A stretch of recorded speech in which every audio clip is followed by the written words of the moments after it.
Welcome to BizTech's Jobs and Career Show. Now, on the show, we bring HR experts and industry leaders to give you insights into the job market across the region.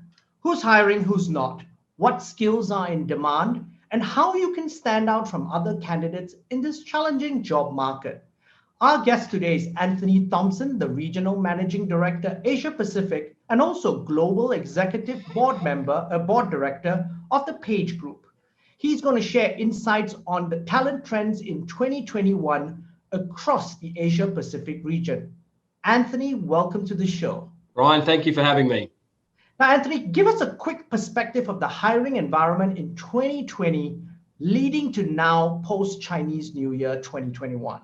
Yeah, it's been an interesting time, that's for sure. When we go back to Q2 2020, things were looking pretty difficult. We saw a reasonably steep decline in activity across virtually all countries, starting with China. However, since the middle of last year, we've seen a fairly steady recovery month on month, to the point where certain countries, for us, in terms of activity, in terms of job placements, and so on, actually started to experience year-on-year growth towards the end of last year. And I'm talking about China, Japan, Malaysia, Taiwan. We're probably now at a point where, if I was to compare to normality, most markets are in the region of 80 to 90% of that. So I think we've probably been pleasantly surprised at how well activity has stood up and how robust the recruitment business, certainly for Page Group, has been in the region. Now, is that a lot to do with governments helping to support jobs across the region? We haven't seen a huge amount of government support when you look at the 12 countries that we operate within in Asia Pacific. There's been some positive support in Singapore and Hong Kong, and some to a degree in China. But in comparison with markets of such as Europe and the UK, the level of government intervention has not been as extreme. So I guess that augurs well for the recruitment business, and those companies that have managed to navigate what has certainly been an unpredictable time. Now, Anthony, Page Group came up with this Talent Trends 2021 report. Walk us through an overview of the methodology as well as the scale and the reach of the report. Yeah, so traditionally we've come up with salary surveys, but we wanted to do a little bit more than that this year. So we have focused on hiring trends and recruitment activity, but also looked more broadly at trends and what's going on in areas such as workplace flexibility, communication, engagement, diversity and inclusion, just to name a few areas. We surveyed just over 5,500 employers and around about 21,000 candidates or employees to get their responses on a variety of questions. But then we also used our own practical data in terms of the activity that we had been undertaking throughout the last year or so. Yeah, so that sounds really, really comprehensive. But Anthony, what were the three top priorities for business leaders that you spoke to in the report? Was that to do with driving? I think when I read your report, it's driving employee engagement, focusing on health and safety, as well as reviving revenue generation. Could you sort of give us some insight? Sure. Look, not surprisingly, health and safety was a priority for all organisations, and what we've seen really become a hot topic is the concept of mental health, and how companies are helping their people navigate what is a very uncertain time, and extended periods of lockdown in certain markets such as India, for example, have really necessitated people being able to operate in an entirely different way, and recognizing that each individual is different. There's no one size fits all for that topic.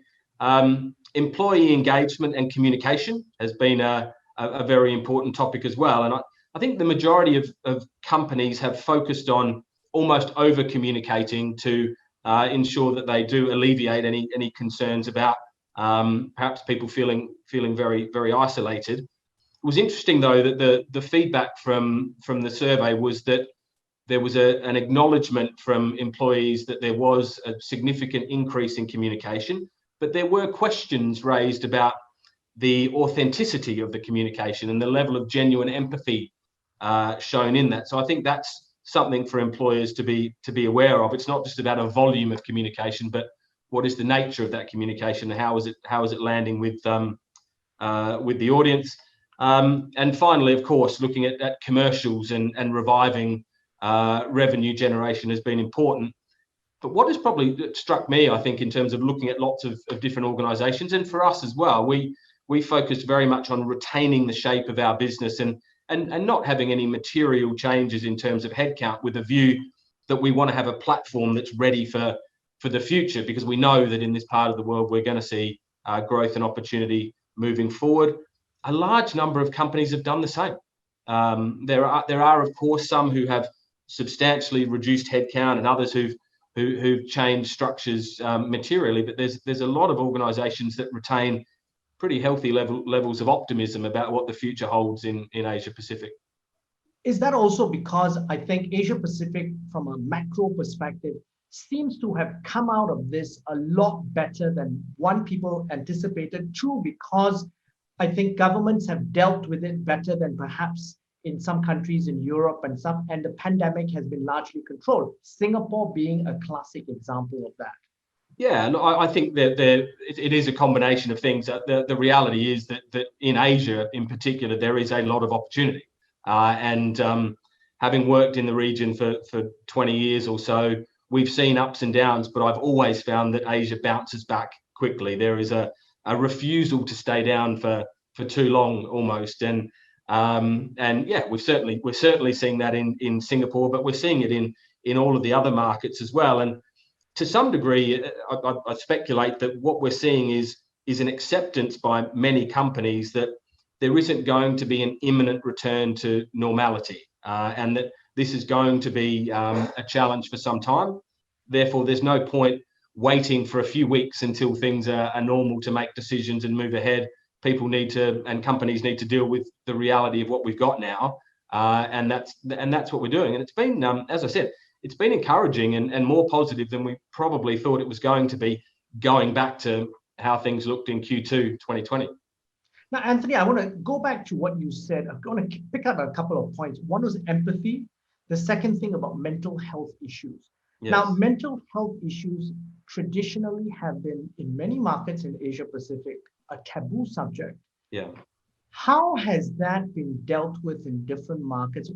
If you could share some insights, because that's also very much linked to empathy. I still think it is a taboo subject in certain markets, but less so. It's a topic that has risen up the agenda of most organisations, but we still find, both within ourselves and from what I hear from our clients and candidates, people are reluctant to put up their hand when they're struggling with things mentally. And so while I think there has been progress, there does appear to be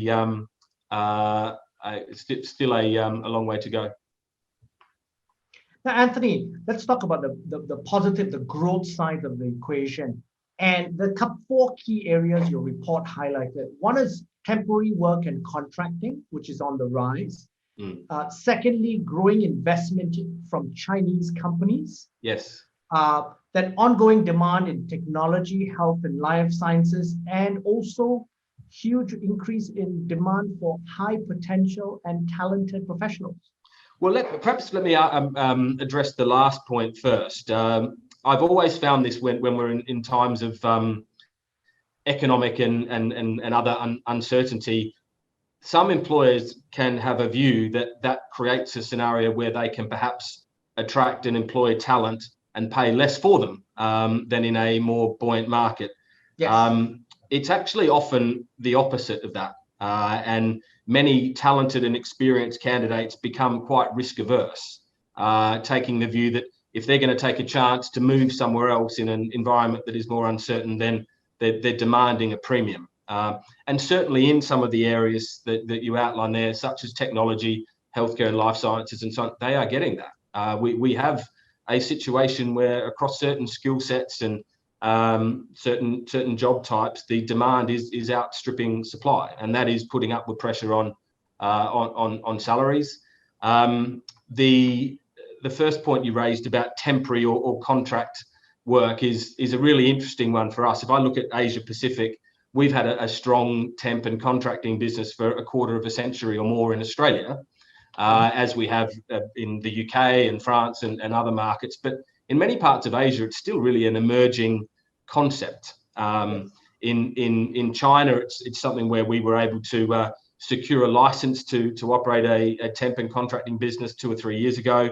We're seeing increased growth there, where markets such as Singapore, Japan, and Hong Kong are more mature from that perspective, and we're seeing growth in those areas, and it's quite linked to technology as well, where often it's candidates operating within a technology environment that are more comfortable with that kind of concept of working, and employers are more open to hiring people on that basis as well. Now, Anthony, I want to drill down in terms of Chinese companies and technology. Yes. I think the big tech giants have set up regional headquarters in Singapore. Is that creating, and that's my understanding, really a talent shortage in Singapore in key skill sets? Because on two fronts: one, there's increased demand, and two, unfortunately, because of the current Singapore first mode, hiring is slower than anticipated. What is your insights into that particular? Yeah, it's a big topic, and China is a really large market for us, and we've been operating there for many years now, and we're utilizing the relationships that we've established with those companies in China as they've looked to invest in the last year or so, particularly, and really look to take advantage of opportunities. Singapore has very much been a target for that, to the extent that we've set up teams that operate in Singapore that focus entirely on working with Chinese companies who are predominantly in the technology space. We're very supportive of the Singapore first approach that the government has implemented, and there seem to be a number of really positive initiatives in developing Singaporeans to be able to take on roles within the technology space. But that has created a potential short-term gap where a number of organisations have historically looked to bring in talent from other markets, and we're trying to navigate that scenario, which it is a little bit of a challenge for a few organisations. That being said, there still seems to be quite a lot of hiring going on. Now, healthcare and life sciences across the region is another area of growth. Yes. Give us some insights into numbers and markets where this is really happening. Yes, I mean, it's not surprising that given in the middle of a global pandemic that healthcare might be a prominent area, but it was strong beforehand. It was a hot market before COVID-19, and it's just got hotter. So it's a very broad sector, healthcare and life sciences, ranging from commercial roles through to very technical areas as well. And as we see some of the emerging markets in Asia become more and more mature, the demand for sophisticated products and services is growing. Again, similar to technology, the demand is outstripping supply across a number of different areas, and that doesn't show any signs of slowing at all. And even looking ahead beyond COVID-19, where hopefully we do see a return to normality in the foreseeable future, our expectation is that this is going to be a very, very big sector that continues to grow across the region. Now, in your report, you have a section called Future Workplace Strategies, where it talks about everything from organizational redesign, bridging skills gaps, rethinking workplace flexibility, and also a change in the way performance assessment is being done as a result of this. Walk us through some of that. Yeah, it's very interesting, because what's clear is there is no one answer, and that in terms of looking at the concept of workplace flexibility, and this is a topic that we are working through ourselves across all of our different locations there, we've seen that some people have operated very effectively and productively working from home most of the time, and others have struggled. we companies for companies to succeed, they're going to need to create an environment that allows choice and allows people to be able to operate in a way that best suits their strengths and mitigates weaknesses. That will be challenging for leaders. It's much easier to have one rule for everyone. So I think moving forward, it's going to be something that will be a significant leadership topic and challenge. The expectation from our perspective is we will see most markets adopt a blended approach. I don't think we've seen the end of the office.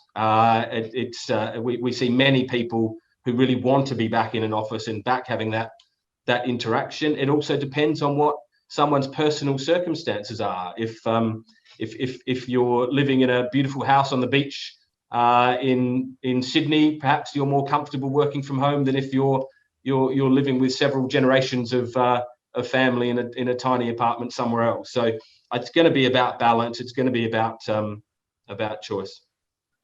And where have you seen, as a result of all these fundamental changes in the way we work, where have you seen changes in terms of performance assessment? Because that's a tricky part when everybody. Look, we saw this very quickly with many organisations where people working from home and operating in a very remote environment simply were not able to realistically achieve the same kind of key performance indicators or other measures of success. So the survey that we undertook did demonstrate and illustrate that a lot of companies pivoted quite quickly to focus more on outcome as opposed to the inputs. Whereas in the past, they might have been quite micro in terms of managing those inputs. It was more about how could someone achieve the necessary outcome given the circumstances of restrictions and other impacts from COVID-19. Now, one of the things that's come out of this, as you said, employers have shifted in terms of mindsets. So a lot of employers have also started to think of their people first, because they realize, as you said, outcomes are determined literally by their people. In the past, it's perhaps not everybody was on the same page. Could you kind of give us some insights into some of the employers' people first strategies that you found in your report? So what was clear from the report, as I alluded to earlier, was that the majority of companies were saying that they were very focused on their people, and the response, I guess, is that to be judged is most importantly from the audience, and the audience in terms of the employees recognised that there was considerable increase in terms of the amount of communication, but there was not universal positivity about the depth of that communication and the authenticity of it. And I mentioned that word empathy before. It's going to continue to be really important for organisations to work out how to be genuine in terms of that communication and really putting people first. It's easy to say that people are going to be put first, but what are the actions and what's actually going to be done to show that that's really the case? And for organisations like us and many others, we have set up employee assistance hotlines. We've tried to outline all of the different avenues that exist for people to hopefully be able to cope with things as much as possible. But it's an imperfect environment, and every leader I've spoken to has had ups and downs in it, and yeah, it's every person's so different, and so trying to understand as much about each individual that works within your organization is the challenge, but a very important priority. Okay, I'm going to take you up on that point in terms of every person is different, because diversity and inclusion is something that's a sexy topic right now. It is. But do your findings show that more action is being taken in this area, or is it a little bit rather more than lip service? Yes. Yeah. Look, it's very topical, particularly in relation to gender balance with International Women's Day soon to be upon us. Look, every day I look at what we've done as an organisation, and I'm proud of the progress we've made. But every day I'll see a reason to be acutely aware that we have a very long way to go. And from a gender balance perspective, we were able to track last year the percentage of senior level appointments that we made with females in those roles versus males. And we saw that in some markets, Australia, Hong Kong, China, Thailand, were all well above a third in terms of the placements where senior positions were filled by females. In other markets, it was much less than that. Now, a third is not right either. We should be looking to drive above that. Some were closer to 50%, but a number were below. Now, that's an improvement in previous years, so good. We're making progress, but there's still a long way to go. And I'm really conscious about something like International Women's Day, that we don't make it about a day. We need that to be a focus every day. And look, there's so many other aspects to diversity and inclusion that's not just about gender balance as well. It's I think a lot of organizations are talking about it, but I think you mentioned the concept of lip service, and that's always the fear. But many organizations, I think, have become more and more aware that there's a really compelling commercial reason to try and make your business as diverse and inclusive as you can. You simply give yourself the chance to have the best people working for you. Absolutely. I think that's the message that needs to be hammered across. It's getting the best people to work for you, and also getting the access to markets. Literally, you understand them a lot better. Your organization mirrors your customers and your markets. Yeah. Look, even as a leader who I hope focuses on this a lot, you've got to constantly challenge yourself on it, because even if thoughts or intentions are strong, doesn't mean much without action. Yes, absolutely. Now, Anthony, final question. Any final thoughts and advice you want to leave us with as we end the show?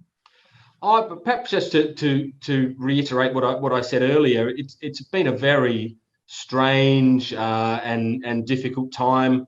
I think we'd all hoped as the calendar ticked over into the new year that suddenly we were going to return to normality, and that's not the case. But many organizations are really well equipped, I think, to cope with things, and have learnt how to be resilient and flexible and agile.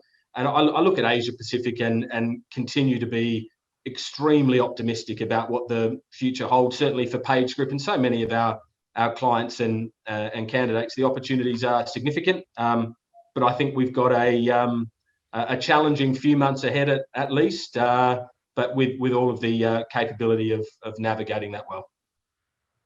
Anthony, thank you very much for your insights and for taking the time to be on our show. Thank you for having me, Brian.